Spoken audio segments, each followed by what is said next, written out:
Hi అండి అందరికీ. నేను మీ Divya. Welcome back to Telugu kitchen. ఈరోజు మన కిచెన్లో రాఖీ పండగ స్పెషల్గా చాలా టేస్టీగా అందంగా ఉండే సాబుదాన్ మోతిచూర్ లడ్డుని మీతో షేర్ చేసుకోబోతున్నాను. పండగకి స్పెషల్ స్వీట్ చేయాలంటే ఇది పర్ఫెక్ట్ రెసిపీ. చాలా తక్కువ టైంలో తక్కువ ఇంగ్రీడియంట్స్తో తయారు చేసేయచ్చు. టేస్ట్ కూడా చాలా బాగుంటుంది. తప్పకుండా ట్రై చేయండి. మరి ఈ టేస్టీ మోతిచూర్ లడ్డుని ఎలా తయారు చేయాలో ఇప్పుడు చూసేద్దాం పదండి. ముందుగా ఒక కప్పు సాబుదాన్ని తీసుకోండి. ఇక్కడ నేను యూజ్ చేసేవి మీడియం సైజులో ఉన్నాయి. మీరు ఇంకొంచెం చిన్నవి అయినా కూడా తీసుకోవచ్చు.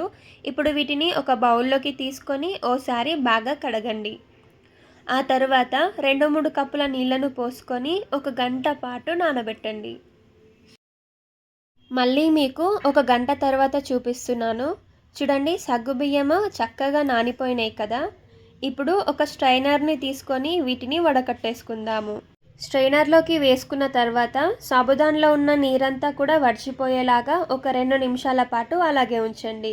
నీరు మొత్తం పోయిన తర్వాత స్టవ్ ఆన్ చేసుకొని ఫ్రై పాన్ లేదా కడాయిలోకి 3-4 టేబుల్ స్పూన్ల నెయ్యిని వేసుకోండి. నెయ్యి కొంచెం వేడైన తర్వాత నానబెట్టుకున్న సగ్గుబియ్యంని వేసుకొని ఇదంతా కూడా నెయ్యితో పాటు బాగా మిక్స్ అయ్యేలాగా కలుపుతూ ఉడికించండి.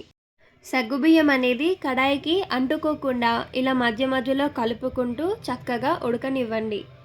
ఈ విధంగా కుక్ చేసుకున్న తర్వాత ఇందులోకి కొద్దిగా ఫుడ్ కలర్ని వేసుకోండి. నేను ఇక్కడ ఆరెంజ్ రెడ్ కలర్ని వేస్తున్నాను. మీరు కావాలంటే లెమన్ ఎల్లో కలర్ కూడా యూస్ చేయొచ్చు. అది పూర్తిగా మీ ఇష్టం.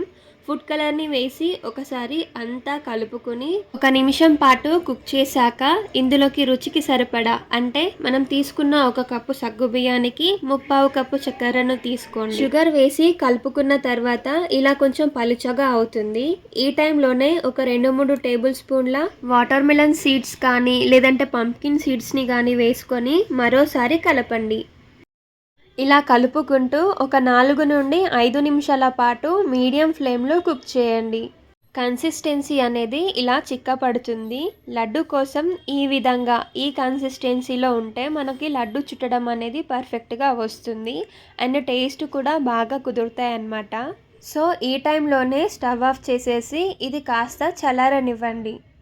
ఇది కొంచెం గోరువెచ్చగా ఉన్నప్పుడే చేతికి నెయ్యిని అప్లై చేసుకొని ఇలా చిన్న చిన్న పోర్షన్స్గా తీసుకొని గుండ్రగా లడ్డూలాగా ప్రిపేర్ చేయండి. చూసారా, ఇక్కడ మనకి లడ్డు అనేది చాలా నీట్గా గుండ్రగా వస్తున్నాయి. సో ఈ విధంగా లడ్డూని ప్రిపేర్ చేసుకున్న తర్వాత పైనుండి కొంచెం డ్రై ఫ్రూట్స్తో గార్నిష్ చేసుకున్నామంటే మన రాఖీ స్పెషల్గా సాబుదాన్ మోతిచూర్ లడ్డూలు ఎంతో అందంగా తయారయ్యాయి. ఈసారి పండగకి ఇలా డిఫరెంట్గా ఒకసారి ట్రై చేసి చూడండి. అలాగే మీకు రెసిపీ నచ్చితే వీడియోకి లైక్ చేసి మీ ఫ్రెండ్స్ అండ్ రిలేటివ్స్కి షేర్ చేయండి. అలాగే మరెన్నో టేస్టీ రెసిపీస్ కోసం మన ఛానల్ని ఫాలో అవ్వండి. Thank you for watching.